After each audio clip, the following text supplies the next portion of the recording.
जम्मू कश्मीर के अखनूर में आतंकियों के खिलाफ बड़े ऑपरेशन से जुड़ी ये खबर है कि अखनूर में सुरक्षा बलों का ऑपरेशन पूरा कर लिया गया है। अखनूर में 3 आतंकियों का खात्मा हो गया है, 3 आतंकियों को ढेर कर दिया गया है। 27 घंटे तक ये ऑपरेशन चला, ये मुठभेड़ चली। अखनूर सुरक्षा बलों का जो सर्च ऑपरेशन है अब भी जारी है। पूरे इलाके को कॉर्डन ऑफ कराया गया है। तो अखनूर से ये जानकारी मिल रही है कि अभी पूरी तरह से मुठभेड़ खत्म हुई है, लेकिन सर्च ऑपरेशन खत्म नहीं हुआ है। तस्वीरें आतंक के खिलाफ सैन्य अभियान की हैं। जम्मू कश्मीर के अखनूर में आतंकियों के खिलाफ बड़ा ऑपरेशन चलाया गया। सेना ने अखनूर में BMP-2 टैंकों का भी इस्तेमाल किया। इस अभियान में 3 आतंकियों का खात्मा किया गया। LOC के पास भट्टल इलाके के जंगल में सुरक्षा बलों ने इन 3 आतंकवादियों को मार गिराया। कल एक आतंकवादी की बॉडी मिली थी, आज 2 और टेररिस्ट की बॉडी रिकवर की गई है। एनकाउंटर में सेना के K9 स्क्वाड के डॉग फैंटम को भी गोली लगी और इस मुठभेड़ में फैंटम डॉग भी शहीद हो गया। जम्मू के डिफेंस PRO ने कहा कि हम अपने डॉग फैंटम के सर्वोच्च बलिदान को सलाम करते हैं। हमारे सैनिक जब फंसे हुए आतंकवादियों के करीब पहुंचे थे तब फैंटम ने दुश्मन की गोलीबारी को झेला, जिससे फैंटम घायल हो गया। बाद में फैंटम ने दम तोड़ दिया। उसका साहस, वफादारी और समर्पण हमेशा याद रहेगा। वहीं सुरक्षा बलों ने बताया कि आतंकवादी भट्टल इलाके में जंगल से लगे शिव आसन मंदिर में एक मोबाइल ढूंढ रहे थे। उन्हें किसी को कॉल करनी थी। इसी दौरान आर्मी की एम्बुलेंस गुजरी और आतंकवादियों ने फायरिंग शुरू कर दी। बताया जा रहा है कि आतंकवादी पिछली रात बॉर्डर पार करके अखनूर आए थे। और अखनूर में पूरा ऑपरेशन 27 घंटे चला। जम्मू के SSP जोगिंदर सिंह ने पूरे ऑपरेशन की जानकारी दी। उन्होंने बताया कि सभी आतंकियों का खात्मा कर दिया गया है। अभी सर्च ऑपरेशन जारी है। कल से जो है यहाँ पे 3 टेररिस्ट जो है स्पॉट किए गए। जैसे इंफॉर्मेशन मिला तो हमारी जितनी भी सिक्योरिटी फोर्सेस होती हैं, आर्मी, पुलिस, SOG, CRPF, सभी को मोबिलाइज किया गया और इमीडिएटली इस एरिया को कार्डन किया गया। कार्डन के बाद जो है एनकाउंटर शुरू हुआ। जैसे कि आपको मालूम है कि कल एक टेररिस्ट जो है न्यूट्रलाइज हुआ था। रात हो गई थी, रात को हमने ऑपरेशन बंद किया, एरिया को कार्डन करके रखा। मॉर्निंग में फिर से हमने सर्च शुरू किया तो कंटैक्ट हुआ। कंटैक्ट में क्रॉस फायरिंग में, एनकाउंटर में 2 और टेररिस्ट जो हैं वो न्यूट्रलाइज हुए हैं। सो फार अभी 3 टेररिस्ट जो हैं न्यूट्रलाइज हुए हैं। हमारी तरफ से किसी तरह का कोई नुकसान नहीं है, कोई इंजरी नहीं है। और इसके अलावा जो सर्च ऑपरेशन है अभी जारी है। जैसे डेड बॉडीज रिट्रीव होंगी, एरिया साफ होगा, उसके बाद जो है एक ऑफिशियल प्रेस ब्रीफ जो है बाद में आपको। अखनूर में मारे गए 3 आतंकियों से भारी मात्रा में गोला बारूद भी बरामद किया गया है। तो अब बर्फबारी का फायदा उठाकर आतंकी घुसपैठ बढ़ने की आशंका भी जताई गई है। देखिए अखनूर से TV9 की ग्राउंड रिपोर्ट। पूरे इलाके को घेरने के बाद तीनों आतंकियों को अब सेना और सुरक्षा बलों की तरफ से ढेर किया गया है। हालांकि अभी भी इस इलाके से आगे जाने की अनुमति नहीं है। वहीं आपको बता दें कि इन तीनों आतंकियों से भारी मात्रा में आर्म्स एंड एमुनेशन, ID जो है वो रिकवर की गई है। इस ऑपरेशन में भारतीय सेना के एक साइलेंट वॉरियर जो है वो शहीद हुआ है। वहीं लगातार इस तरीके के ऑपरेशन जो है सेना और जम्मू कश्मीर पुलिस की तरफ से चलाया जा रहा है ताकि जम्मू संभाग की अगर ख़ास तौर पे बात की जाए, जितने भी आतंकी इन इलाकों में छुपे हुए हैं उनको न्यूट्रलाइज किया जाए। वहीं कल जिस तरीके से आतंकियों की तरफ से भारतीय सेना के एम्बुलेंस वाहन पर फायरिंग की गई और उसके बाद मौके पर जम्मू कश्मीर पुलिस की स्पेशल ऑपरेशन ग्रुप और साथ में भारतीय सेना की जो टुकड़ी है वो यहाँ पर पहुँचती है और इसी इलाके में सुरक्षा बलों और आतंकियों के बीच मुठभेड़ होती है। और अखनूर सेक्टर में LOC पर निगरानी और मजबूत कर दी गई है। LOC पर तैनात BSF के जवानों ने बॉर्डर पर पेट्रोलिंग बढ़ा दी है। आतंकियों की घुसपैठ को लेकर BSF इस वक्त अलर्ट पर है। पाकिस्तान में बैठे हुए आतंकी लगातार ये प्रयास कर रहे हैं कि त्योहार के इस महीने में किसी भी तरीके से बड़े पैमाने पे आतंकियों की घुसपैठ या फिर जम्मू कश्मीर में आतंकी हमले करवाए जा सके। जिस तरीके से जम्मू कश्मीर में हाल ही में कई आतंकी हमले हुए, उसके बाद लाइन ऑफ कंट्रोल हो या फिर अंतर्राष्ट्रीय सीमा पूरी तरीके से अलर्ट मोड पर है। इस समय मैं मौजूद हूँ line of control Akhnoor sector में और यहाँ पर आप देखिए कि किस तरीके से भारतीय सेना के जवान जो है वो बेहद ज़्यादा अलर्ट हैं।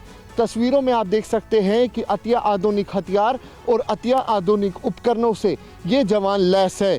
लगातार जो ये जानकारी मिल रही है कि पाकिस्तान ऑक्यूपाइड कश्मीर में आतंकियों के कई लॉन्च पैड्स एक बार फिर एक्टिव किए गए हैं, साथ में आतंकियों के कई ट्रेनिंग कैंप्स जो हैं वो एक्टिव किए गए हैं। सूत्र ये बताते हैं कि लाइन ऑफ कंट्रोल के उस तरफ तकरीबन 150 से 200 आतंकी लॉन्चिंग पैड्स पर मौजूद है।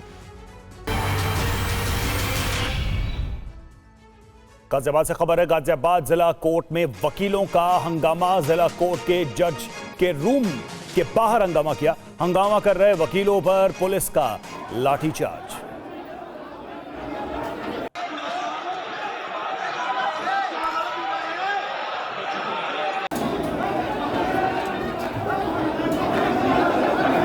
तस्वीरें हम आपको दिखा रहे हैं गाजियाबाद जिला अदालत की और जिला जज के कोर्ट में वकीलों का हंगामा। पुलिस ने लाठी चार्ज भी किया, जिसकी तस्वीरें सामने आई हैं। आप देखिए हंगामा करते हुए वकील और उसकी तस्वीरें देखिए। कुर्सी हाथ में उठा रखी है। यहाँ पर पुलिस को लाठी चार्ज भी करना पड़ रहा है, बल प्रयोग भी करना पड़ रहा है। काफ़ी हंगामा हुआ और फिर वहाँ से वकील भागते भी नजर आ रहे हैं। जितेंद्र शर्मा हमारे संवाददाता इस वक्त हमारे साथ जुड़े हुए हैं। जितेंद्र, क्यों हुआ ये हंगामा? बिल्कुल, देखिए तकरीबन 1 घंटे पहले की घटना है। जिला जज के दफ्तर के बाहर ऑफिस के बाहर कुछ वकील इकट्ठा हुए थे। दरअसल एक मामले की सुनवाई को लेकर ये वकील अपना पक्ष रखना चाहते थे और बड़ी संख्या में कुछ वकील वहां पर मौजूद थे और उसी दौरान उनकी सबसे पहले जज साहब के साथ बहस होती है और उसके दौरान जैसे ही मामला गर्माता है तुरंत जज साहब पुलिस अधिकारियों को हिदायत देते हैं सभी वकीलों को वहां से हटाने के लिए, अपने रूम के बाहर से हटाने के लिए। पुलिस बल मौके पर पहुंचता है, लेकिन जो वकील थे उनके और पुलिस कर्मियों के बीच में झड़प होती है और उसके बाद आप देख सकते हैं तस्वीरें किस तरीके से पुलिस ने लाठीचार्ज किया है वकीलों के ऊपर। वकीलों जज के कमरे से खदेड़ा गया और उसके बाद बड़ी संख्या में इस वक्त पुलिस फोर्स जो आरपीएफ है वो इस वक्त मौके पर मौजूद है। जो पूरा कैंपस है गाजियाबाद कोर्ट का, वहां पर हर जगह पुलिस बल की तैनाती कर दी गई है। जी शुक्रिया जितेंद्र आपका इस अपडेट के लिए। तो देखिए तस्वीरें सामने आ रही हैं किस तरह से यहां पर वकीलों का हंगामा हुआ। विवाद इतना बढ़ गया कि पुलिस को बल प्रयोग करना पड़ा।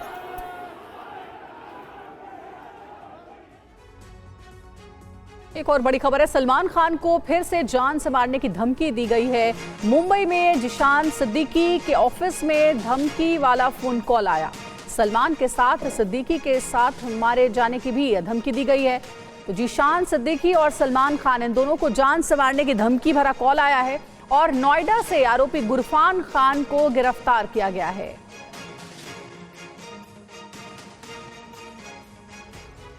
और बाबा सिद्दीकी के बेटे जीशान सिद्दीकी और सलमान खान को धमकी देने वाला आरोपी नोएडा से गिरफ्तार किया गया है। रिपोर्ट दिखाते हैं।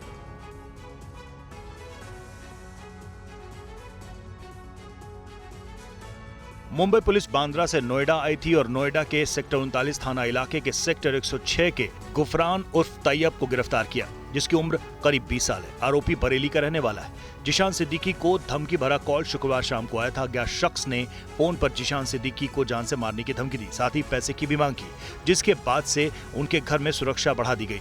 पुलिस सूत्रों का कहना है कि धमकी भरा कॉल जिशान सिद्दीकी के बांद्रा ईस्ट स्थित जनसंपर्क कार्यालय के फोन पर आया। व्हाट्सएप पर एक शख्स ने जिशान सिद्दीकी और अभिनेता सलमान खान को जान से मारने की धमकी दी थी। दरअसल बाबा सिद्दीकी की हत्या के मामले में गिरफ्तार आरोपियों ने पूछताछ में बताया था कि जिशान और बाबा सिद्दीकी दोनों ही उनके निशाने पर थे। उन्हें आदेश दिया गया था कि जो भी मिले उस पर गोली चला दें। इस तरह जिशान सिद्दीकी भी आरोपियों के निशाने पर थे। आरोपियों ने पुलिस से पूछताछ में यह भी बताया कि जिशान और बाबा सिद्दीकी दोनों को ही मारने की सुपारी दी गई थी। और जिशान सिद्दीकी के ऑफिस में आए धमकी भरे फोन वाली खबर को अब थोड़ा विस्तार से समझते हैं कि यह मामला है क्या। जी हां, तो जिशान के ऑफिस में फोन आया, धमकी भरा कॉल आया, सलमान को भी साथ में धमकी दी गई। मुंबई के बांद्रा ईस्ट के ऑफिस में फोन से धमकी आई और सलमान खान और जिशान को जान से मारने की धमकी थी। ये जिशान के ऑफिस में शुक्रवार को धमकी भरा ये कॉल आया था। मुंबई क्राइम ब्रांच ने नोएडा से आरोपी को गिरफ्तार किया। नोएडा से गिरफ्तार आरोपी का नाम गुफरान खान है। 20 साल के गुफरान को क्राइम ब्रांच मुंबई लेकर गई और शुरुआती जांच में आरोपी का किसी गैंग से कनेक्शन नहीं सामने आया। मुंबई क्राइम ब्रांच आरोपी के बैकग्राउंड की भी जांच में जुटी हुई है। अगली खबर का रुख करेंगे। महाराष्ट्र चुनाव के लिए नामांकन का आज आखिरी दिन है। सभी दलों के प्रत्याशी नामांकन भरने में जुटे हैं। आज मिलिंद देवड़ा, संजय निरुपम और शाइना एनसी भी नामांकन भर रही हैं।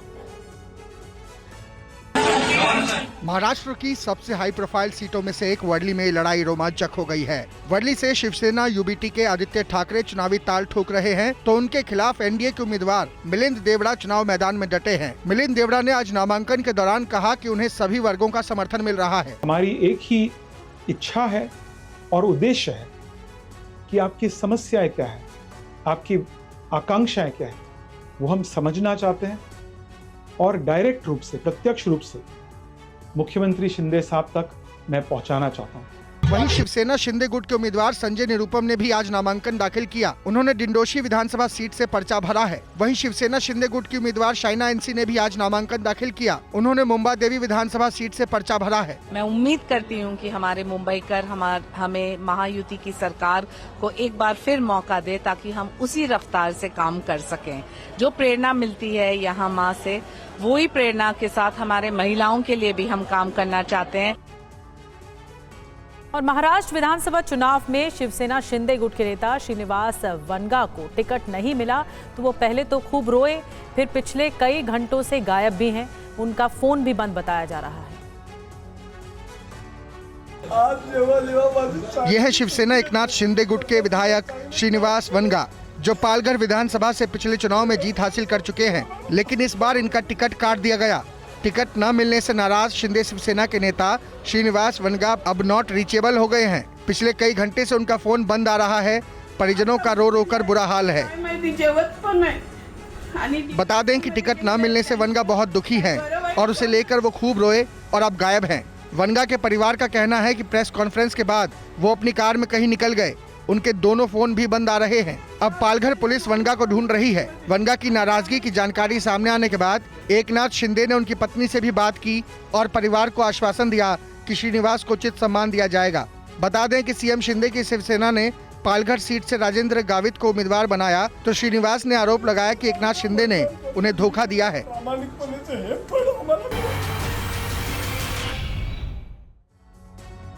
और बड़ी खबर है, महाराष्ट्र में चुनाव को लेकर हाई अलर्ट जारी किया गया। चुनाव के बीच आतंकी हमले का अलर्ट है। आतंकी ड्रोन का इस्तेमाल कर सकते हैं। ये देखिए, यही वो लेटर है जिसमें अलर्ट किया गया है। चुनाव के मद्देनजर सतर्कता बरतने के लिए कही जा रही है, क्योंकि चुनाव के माहौल को देखते हुए ये इनपुट्स मिले हैं कि आतंकी हमला हो सकता है। आतंकी हमले को लेकर के अलर्ट है।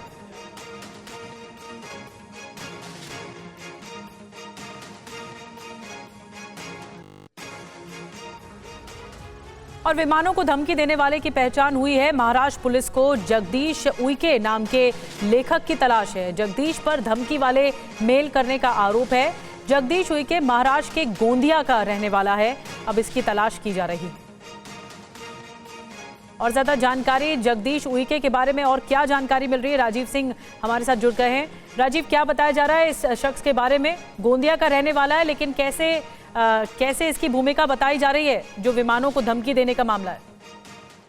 देखिए, पिछले कई हफ्तों से लगातार एजेंसियों को ये मेल किया जा रहा था। साथ साथ में एचएम से लेकर सीएमओ तक, होम मिनिस्टर तक, हर जगह पर एक थ्रेट मेल आ रहा था, जिसमें कई फ्लाइट्स को बम से उड़ाने की धमकी दी जा रही थी। रेलवे स्टेशन हो, बस स्टैंड हो, और लगातार ऐसी धमकियों के बाद में केंद्रीय गृह विभाग ने भी इसको कह सकते हैं कि बड़ी गंभीरता से लिया और उसके बाद में इस पूरे मामले की जांच पड़ताल शुरू की गई। और महाराष्ट्र में भी कई इस तरह के मेल आए थे, तो नागपुर पुलिस इस पूरे मामले को देख रही थी। उसी दरमियान जगदीश उइके के मेल को ट्रेस किया गया कि जो मेल आ रहा है वो जगदीश उइके नाम के एक व्यक्ति द्वारा भेजा जा रहा है। जगदीश का जब प्रोफाइल खंगाला गया तो पता ये चला कि दरअसल जगदीश उइके नाम ये वो व्यक्ति है जो लेखक है, इसने आतंकवाद पर एक किताब भी लिखी थी। जगदीश उइके ने अपने मेल में इस बात का जिक्र किया था कि जैश ए मोहम्मद और सिख फॉर जस्टिस नाम का जो आतंकवादी संगठन है, ये दो संगठन जो है वो विमानों को बम से उड़ाने की प्लानिंग कर रहे हैं, या फिर रेलवे स्टेशन पर बम ब्लास्ट करने वाले हैं, या फिर कई ट्रेनों की बात भी कही गई थी। सैकड़ों मेल इस तरह के जगदीश उइके ने की थी, लेकिन पहली बार उसकी शिनाख्त की गई है, पहचान की गई जगदीश उइके की। अब सवाल है कि जगदीश उइके है कहाँ? जगदीश उइके को लेकर विदर्भ रीजन के जितने भी जिले हैं, खासकर चूंकि वो मूलतः गोंदिया का रहने वाला है, गोंदिया, नागपुर, अमरावती, अकोला, इन जिलों में तो उसकी तलाश कर ही रही है एजेंसियां, साथ साथ में महाराष्ट्र पुलिस।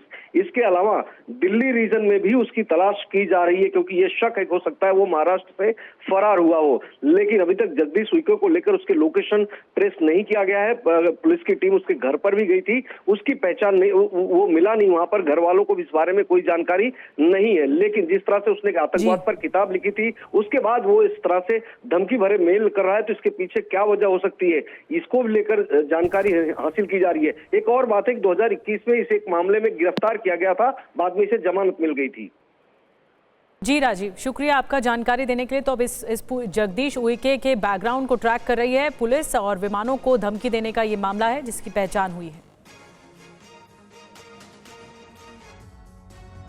आगे बढ़ते हैं। पीएम मोदी ने आज 51,000 लोगों को ज्वाइनिंग लेटर बांटे। उन्होंने कहा कि आप सेवक हैं, शासक नहीं। गरीबों, पिछड़ों की सेवा कीजिए, आप ही विकसित भारत बनाएंगे। उत्सव के इस माहौल में आज इस पावन दिन रोजगार मेले में 51,000 नौजवानों को सरकारी नौकरी के नियुक्ति पत्र दिए जा रहे हैं। मैं आप सबको बहुत बहुत बधाई देता हूं, शुभकामनाएं देता हूं। साथियों, देश के लाखों युवाओं को भारत सरकार में परमानेंट सरकारी नौकरी देने का सिलसिला लगातार जारी है। बीजेपी और एनडीए शासित राज्यों में भी लाखों युवाओं को नियुक्ति पत्र दिए गए हैं। और दिल्ली में आज रन फॉर यूनिटी का आयोजन किया गया। गृह मंत्री अमित शाह ने धावकों को हरी झंडी दिखाई। उन्होंने कहा कि रन फॉर यूनिटी विकसित भारत का संकल्प है। तस्वीरें दिल्ली में हुई रन फॉर यूनिटी की है। इस मौके पर उनके साथ केंद्रीय मंत्री मनसुख मांडविया, मनोहर लाल खट्टर, नित्यानंद राय और दिल्ली के एलजीबी के सक्सेना भी मौजूद रहे। गृह मंत्री अमित शाह ने कहा कि रन फॉर यूनिटी सिर्फ भारत की एकता का संकल्प नहीं है, अब रन फॉर यूनिटी विकसित भारत का संकल्प भी बन गई है। जब आजादी का उत्सव मनाया जाता था, उस वक्त स्फूर्ति के साथ चाहे लक्षद्वीप हो, जूनागढ़ हो, चाहे हैदराबाद हो, ये सारी रियासतों को भारत के साथ मिलाने के लिए सरदार पटेल ने अपने कुनेह और दृढ़ता का परिचय दिया था। और मित्रों, आज भारत दुनिया के सामने मजबूती के साथ सर्वप्रथम बनने के रास्ते पर खड़ा है। इसका नींव डालने का काम हमारे सरदार पटेल साहब ने किया था। तो वहीं अहमदाबाद में सीएम भूपेंद्र पटेल ने रन फॉर यूनिटी को हरी झंडी दिखाई। उन्होंने रन फॉर मैराथन को देश की एकता और तरक्की का प्रतीक बताया।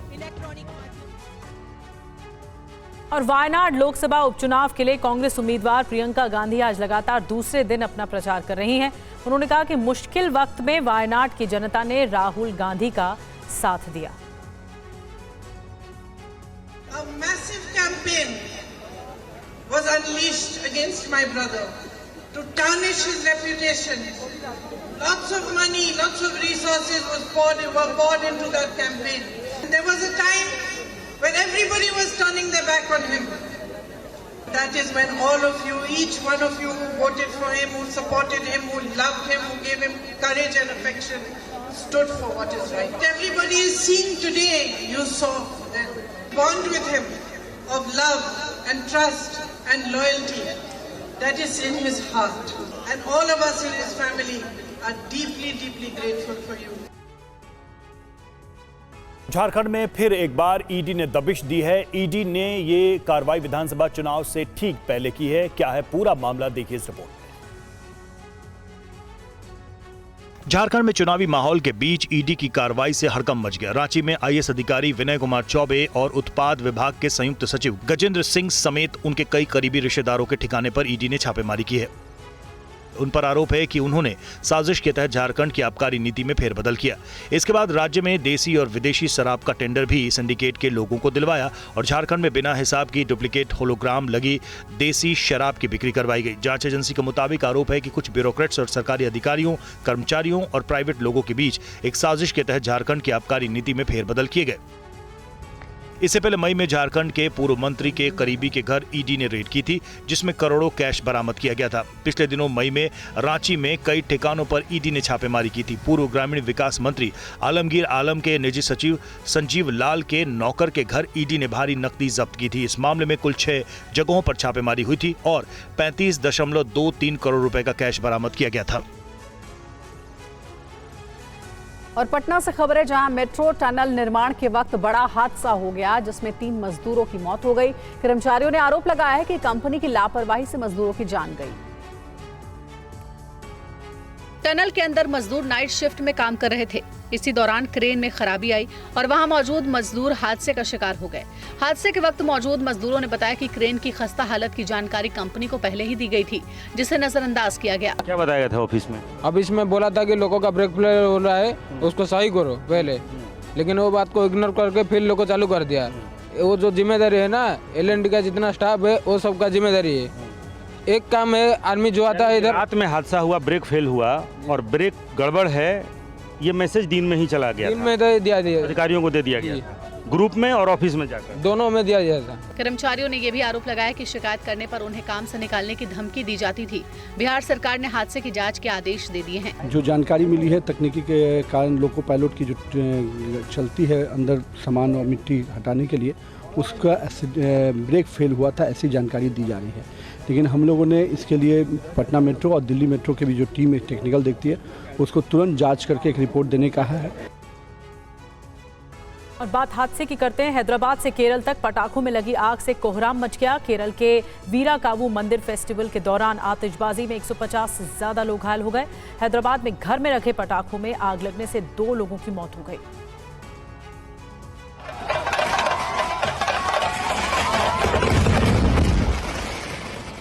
केरल के वीराकावु मंदिर में फेस्टिवल के दौरान हजारों लोग मौजूद थे। लोग आतिशबाजी का मजा ले रहे थे, लेकिन तभी पटाखों का तांडव शुरू हो गया।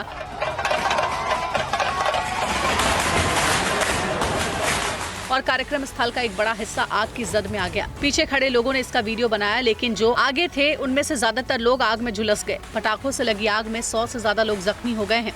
दूसरा वीडियो हैदराबाद का है, जहां लगातार दूसरे दिन भीषण आग हादसा हुआ। हैदराबाद के याकुतपुरा के एक घर में रखे पटाखे से आग भड़की और कोहराम मच गया। आग की जद में आने से 2 लोगों की मौत हो गई।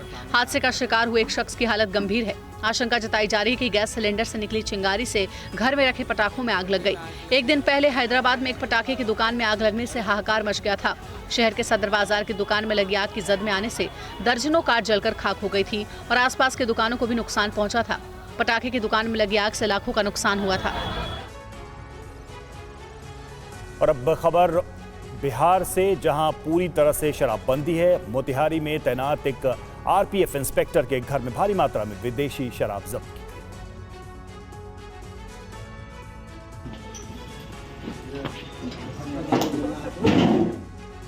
घटना बिहार की शराबबंदी की नीति पर सवाल खड़े करती है, क्योंकि कानून को लागू करवाने वाली पुलिस ही शराब की खरीद बिक्री कर रही है।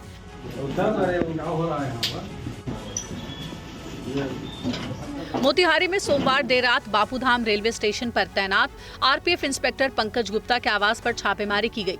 आरपीएफ इंस्पेक्टर पंकज गुप्ता छापेमारी की खबर मिलते ही फरार हो गए। हैं। पुलिस उनकी तलाश कर रही है। पुलिस रेड के दौरान आरपीएफ इंस्पेक्टर पंकज गुप्ता के घर से 22 अलग अलग ब्रांड की विदेशी शराब और लगभग 15 लाख रुपए की नकदी मिली। कार्रवाई साइबर एसपी की अगुवाई में नगर थाना पुलिस ने की। सूचना के सत्यापन और आगे की कार्रवाई हेतु टाउन थाना के सहयोग से पंकज कुमार गुप्ता के आवास में छापेमारी की गई, जिसमें 16.5 लीटर अंग्रेजी शराब और लगभग 94,000 रुपए कैश बरामद किए गए। पंकज कुमार गुप्ता फरार पाए गए हैं और आगे की कार्रवाई और छापेमारी जारी है। बिहार के नवादा में भारी मात्रा में शराब बरामद की गई है। यहां झारखंड से भारी मात्रा में शराब की सप्लाई की जा रही थी।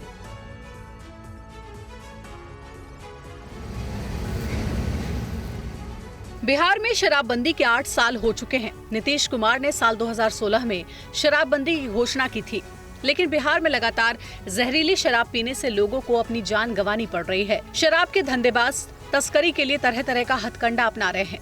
कभी एम्बुलेंस में छिपाकर शराब की तस्करी करते हैं, तो कभी गाड़ियों में तहखाना बनाकर शराब दूसरे राज्य से यहाँ लाते हैं।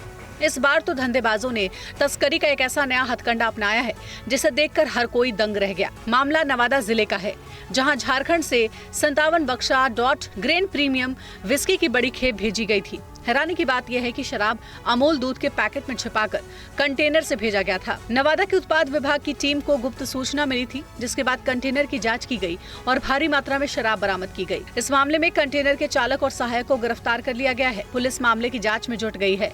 पुलिस ये पता लगाने की कोशिश कर रही है कि इन शराब तस्करों के तार कहाँ तक जुड़े हैं। और मध्य प्रदेश के इंदौर में कल शाम एक दर्दनाक हादसा हो गया, जिससे मौके पर चीख पुकार मच गई। क्या है पूरा मामला, देखिए इस रिपोर्ट में।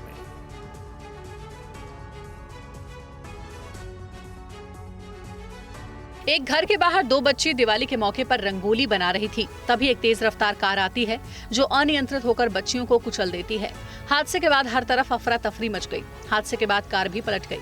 इस हादसे में एक बच्ची गंभीर रूप से घायल हो गई, जिसका हॉस्पिटल में इलाज जारी है। एक बच्चे की हालत गंभीर बनी हुई है। एक्सीडेंट के वक्त कार में 2 युवक सवार थे, जो हादसे के बाद कार छोड़कर फरार हो गए। पुलिस का कहना है कि जय भवानी नगर मेन रोड पर तेज रफ्तार कार अचानक अनियंत्रित होकर मकान में जा घुसी। घटना के समय मकान में कई लोग मौजूद थे, जिनमें से 2 बच्चों को गंभीर चोटें आई हैं। दोनों बच्चियां त्योहार पर घर के बाहर रंगोली बना रही थी। दोनों बच्ची सगी बहनें हैं। पुलिस कार चालक की तलाश में जुट गई है। घटना के सीसीटीवी फुटेज के आधार पर कार चालक की तलाश की जा रही है। पुलिस कार के नंबर के आधार पर आरोपी की खोजबीन कर रही है। वहीं इस घटना के बाद लोगों में काफी आक्रोश है। स्थानीय लोगों का कहना है कि शहर में ट्रैफिक नियमों की अनदेखी की जाती है, जिसकी वजह से ऐसे हादसे होते हैं। स्पीड ब्रेकर वाहनों की रफ्तार को कम करने के लिए बनाए जाते हैं, लेकिन सोशल मीडिया पर एक वीडियो वायरल हो रहा है जिसमें स्पीड ब्रेकर गाड़ी और ट्रक को हवा में उछालता नजर आ रहा है। वीडियो हरियाणा के गुरुग्राम का है। वीडियो में देखा जा सकता है कि कैसे स्पीड ब्रेकर की वजह से वाहन हवा में उछलता नजर आ रहा है। इस 26 सेकंड के वीडियो में देखा जा सकता है कि एक तेज रफ्तार कार रात के अंधेरे में सरपट दौड़ती हुई आती है और अचानक हवा में उछल जाती है। इसके बाद तेज रफ्तार ट्रक भी उसी सड़क से गुजरता है, जिनके टायर एक पल के लिए हवा में हो जाते हैं। ऐसा इसलिए होता है क्योंकि सड़क पर एक खतरनाक स्पीड ब्रेकर बना हुआ है, जिसकी जानकारी वाहन चालकों को नहीं होती है। दरअसल यहाँ ब्रेकर बिना किसी चेतावनी या साइन बोर्ड के सड़क पर बना था, जिसे रात के समय देख पाना वाहन चालक के लिए मुश्किल था। ऐसे में जब तेज रफ्तार वाहन ब्रेकर के ऊपर से गुजरा तो वो जमीन से कई इंच हवा में उठ गया। हालांकि वाहन चालकों ने समय रहते गाड़ियों को संभाल लिया, जिससे दुर्घटना नहीं हुई। लेकिन ऐसे ब्रेकर को लेकर सोशल मीडिया पर लोग सवाल उठा रहे हैं। आप ही की बनाई वीडियो वायरल थी? हाँ। क्या था उस वीडियो में? ये BMW गाड़ी थी, ऐसी लाइक आ रही थी, तो होगी 150 की स्पीड पे कूद गई। अच्छा। और भी बहुत सारी गाड़ियाँ थी ऐसे। ओके, तो ये स्पीड ब्रेकर कब बना था? ये तो 2 दिन पहले बना था। खबर हैदराबाद से। हैदराबाद में मोमोज खाने के बाद एक महिला की तबीयत बिगड़ गई और उसकी मौत हो गई। मोमोज खाने से 20 से ज्यादा लोगों की हालत भी खराब है। इस घटना से हड़कंप मचा हुआ है। मोमोज खाने के बाद पहले पेट में दर्द हुआ, उसके बाद उल्टियां शुरू हो गई और फिर मौत ने दस्तक दे दी। हैदराबाद में मोमोज खाने से एक महिला की जान चली गई और 20 से ज्यादा लोगों की तबीयत खराब हो गई, जिसमें 6 की हालत गंभीर है। सभी बीमार लोगों को इलाज के लिए शहर के अलग अलग अस्पतालों में भर्ती कराया गया है। हैदराबाद के बंजारा हिल्स के नंदी नगर में मोमोज खाने के बाद लोगों की तबीयत बिगड़ने से हड़कंप मच गया। यहाँ सड़क के किनारे की दुकान से लोगों ने मोमोज खाया, जिसमें से 29 साल की एक महिला की मौत हो गई और उसकी 2 बेटियों की भी तबीयत खराब हो गई। पुलिस ने जानकारी दी है कि मृतक रेशमा ने 25 अक्टूबर को मोमोज खाए थे और सोमवार को अस्पताल ले जाते समय रास्ते में उसकी मौत हो गई। पुलिस ने खैरताबाद के चिंतल बस्ती से मोमोज बेचने वाले 2 लोगों को गिरफ्तार कर लिया और उनके खिलाफ गैर इरादतन हत्या का मामला दर्ज किया है। घटना के बाद खाद्य सुरक्षा अधिकारियों ने अपनी जांच में पाया कि मोमोज बनाने में साफ सफाई का ख्याल नहीं रखा गया था। खाद्य विभाग ने मोमोज के सैंपल जांच के लिए भेज दिए हैं। कर्नाटक में गोलगप्पे पर बैन लग सकता है। स्वास्थ्य विभाग ने गोलगप्पे के 200 सैंपल जांच के लिए भेजे हैं।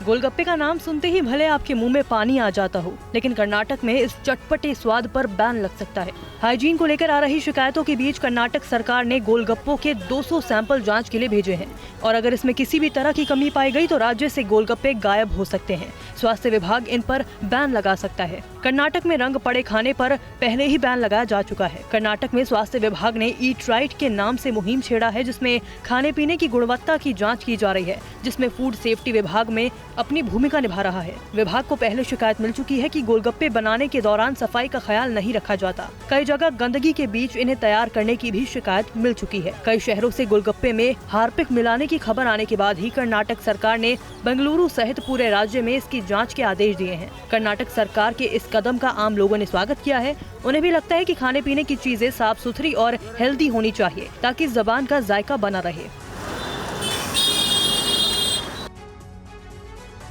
यूपी के संभल में निकाह के छुआरे को लेकर लूट मच गई, फिर मारपीट शुरू हो गई। उसके बाद दोनों पक्ष ऐसे भिड़े कि देखने वाले हैरान रह गए। ये झगड़ा न जमीन का है, न दुकान का, न मकान। ये जंग उस एक टुकड़े छुआरे को लेकर हो रही है जो निकाह के बाद लोगों में बांटा जाता है। संभल के एक मैरिज हॉल में निकाह का कार्यक्रम चल रहा था, लेकिन उसके बाद जैसे ही छुआरे बटे, उसे लूटने के चक्कर में 2 पक्ष आपस में भिड़ गए। वायरल वीडियो में लोग एक दूसरे को दौड़ा दौड़ा कर पीट रहे हैं, लात घूंसे चल रहे हैं, एक दूसरे पर कुर्सियां भी फेंकी जा रही हैं। खबर मिलने के बाद पुलिस पहुंची तो पुलिस ने भी जमकर लाठियां भांज दी। बताया जा रहा है कि इस दौरान बारातियों की ज्यादा पिटाई हुई। बारात कहाँ से आई थी? बारात तो मियां सर आगे थे, यहाँ के थे, लड़के वाले यहाँ के थे, बढ़ के आ गए। तो लड़ाई जो थी लड़के वालों ने करी थी? हाँ, उन्होंने करी थी, लड़के वालों ने। संभल के सराय तरीन में जब बारात पक्ष ने छुआरा बांटना शुरू किया तो लूट मच गई, जिसके बाद लोगों को रोकने की कोशिश भी की गई, लेकिन बात नहीं बनी और देखते ही देखते मैरिज हॉल अखाड़े में बदल गया। हालांकि किसी भी पक्ष की ओर से पुलिस में मामला दर्ज नहीं कराया गया, जिसके बाद मामला शांत हुआ।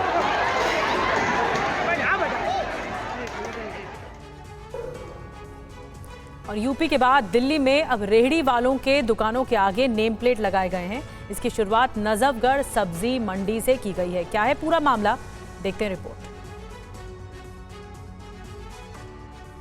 अब दिल्ली में दुकानों पर नेम प्लेट लगाई गई है। तस्वीरें नजफगढ़ सब्जी मंडी की है। देखिए, इस मंडी में रेहड़ी पटरी पर नेम प्लेट लगी हुई है। फल बेचने वाले, सब्जी बेचने वालों के ठेले पर उनके नाम के साथ उनका फोन नंबर, रेहड़ी नंबर भी लिखा है। बताया जा रहा है नजफगढ़ फल और सब्जी मंडी एसोसिएशन के सदस्यों की तरफ से लगातार शिकायतें मिल रही थी। कई अनजान लोग यहाँ रेहड़ी पटरी लगा रहे हैं। इसी को देखते हुए एसोसिएशन से बातचीत के बाद दुकान के आगे नेम प्लेट लगाने का फैसला लिया गया। नजफगढ़ मंडी में कुछ अवैध बांग्लादेशी या रोहिंग्या पहचान छिपाकर सब्जी और फल बेच रहे हैं। इसलिए मंडी प्रबंधन से मिलकर सभी के कागज मंगवाए गए और ये कदम उठाया गया है।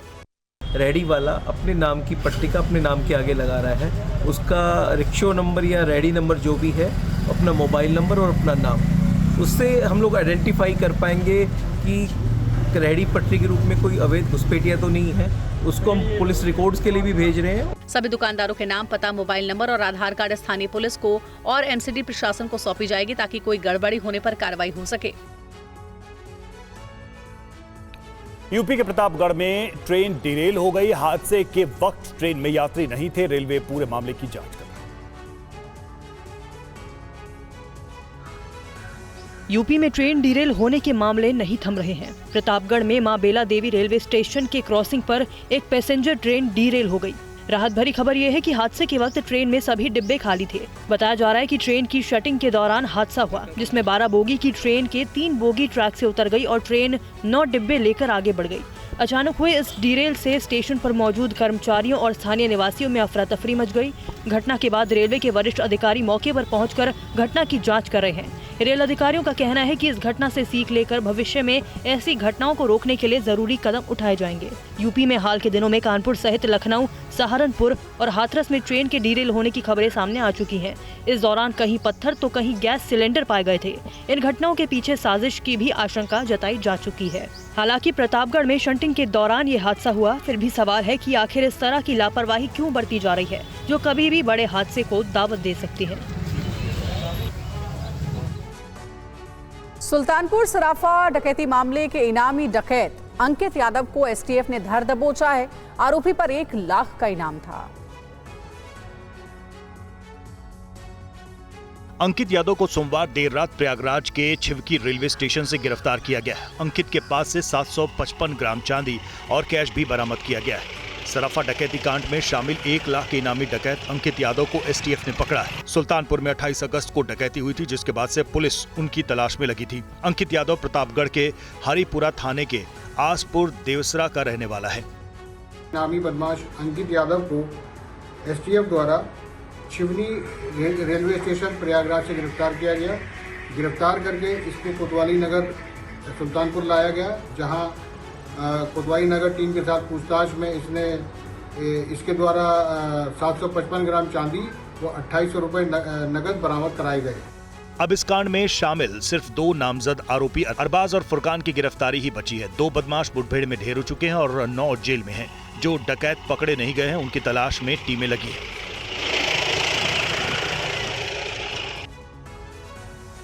एलएसी पर डिसएंगेजमेंट और वेरिफिकेशन लगभग पूरा हो चुका है। अब पूर्वी लद्दाख में दोनों देशों की सेनाएं पेट्रोलिंग पर निकलेंगी। देखिए पूरा अपडेट क्या है।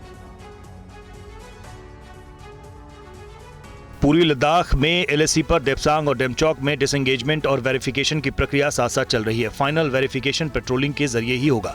सूत्रों के मुताबिक अगले 24 घंटे में इन दोनों जगहों पर डिसएंगेजमेंट और बेसिक वेरिफिकेशन पूरा हो जाएगा, जिसके बाद 30 या 31 अक्टूबर को पहली पेट्रोलिंग पार्टी निकलेगी और इस पेट्रोलिंग के जरिए फाइनल वेरिफिकेशन भी हो जाएगा।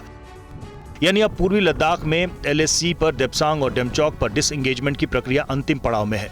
सूत्रों के मुताबिक जैसे जैसे टेंट और टेम्पररी स्ट्रक्चर हट रहे हैं, वैसे वैसे वेरिफिकेशन भी हो रहा है। यानी डिसएंगेजमेंट और वेरिफिकेशन की प्रक्रिया साथ साथ चल रही है। सूत्रों के मुताबिक जहां पर सैनिकों को पीछे हटना है, वहां पर रीलोकेशन की प्रक्रिया चल रही है। अब दोनों देशों के लोकल मिलिट्री कमांडर को इस बात का यकीन हो जाएगा कि सहमति के मुताबिक सब कुछ हट गया, तब पेट्रोलिंग शुरू की जाएगी। सूत्रों के मुताबिक डिसएंगेजमेंट के लिए ऐसा कोई फिक्स फॉर्मूला नहीं बनाया गया। अगले 24 घंटे में एलएसी पर सब कुछ पहले की तरह सामान्य होने की उम्मीद है। और जानी मानी अंतर्राष्ट्रीय एजेंसी पीडब्ल्यूसी ने भारतीय मैन्युफैक्चरिंग सेक्टर की शानदार ग्रोथ की भविष्यवाणी की है। रिपोर्ट 6 औद्योगिक सेक्टर्स पर केंद्रित है। भारत को मैन्युफैक्चरिंग हब बनाने के लिए मोदी सरकार के फैसलों का असर दिखना शुरू हो गया है। करीब 93% भारतीय मैन्युफैक्चरर्स अपने उत्पादन के लिए आधुनिक टेक्नोलॉजी और प्रोडक्टिव सिस्टम पर जोर दे रहे हैं। पीडब्ल्यूसी ने अपनी रिपोर्ट में दावा किया है कि आने वाले 3 से 5 साल में भारतीय मैन्युफैक्चरर्स का मुनाफा 2 से 3 गुना बढ़ सकता है। भारतीय मैन्युफैक्चरर्स अब डिजिटल टेक्नोलॉजी, रिन्यूएबल एनर्जी का ज्यादा से ज्यादा इस्तेमाल कर रहे हैं। कर्मचारियों को एआई, रोबोटिक्स और एलओटी जैसे आधुनिक सिस्टम के इस्तेमाल के लिए प्रोत्साहन दिया जा रहा है। इनके इस्तेमाल से अगले 2 साल में भारतीय मैन्युफैक्चरर्स की आय औसतन 6.42% बढ़ने की उम्मीद है। पीडब्ल्यूसी रिपोर्ट के मुताबिक केमिकल, सीमेंट, टेक्सटाइल सेक्टर की आय में सबसे ज्यादा बढ़ोतरी की उम्मीद है। ये 7% से भी ज्यादा हो सकती है। एक अन्य एजेंसी नील्सन एलक्यू के मुताबिक भारत में प्रीमियम एफएमसीजी ब्रांड्स की वृद्धि दर नॉन प्रीमियम ब्रांड्स के मुकाबले 2 गुनी है। यही ट्रेंड टेक और ड्यूरेबल सेक्टर में भी देखा जा रहा है। टियर 1, टियर 2 शहर सबसे तेजी से बढ़ते बाजार बन गए हैं।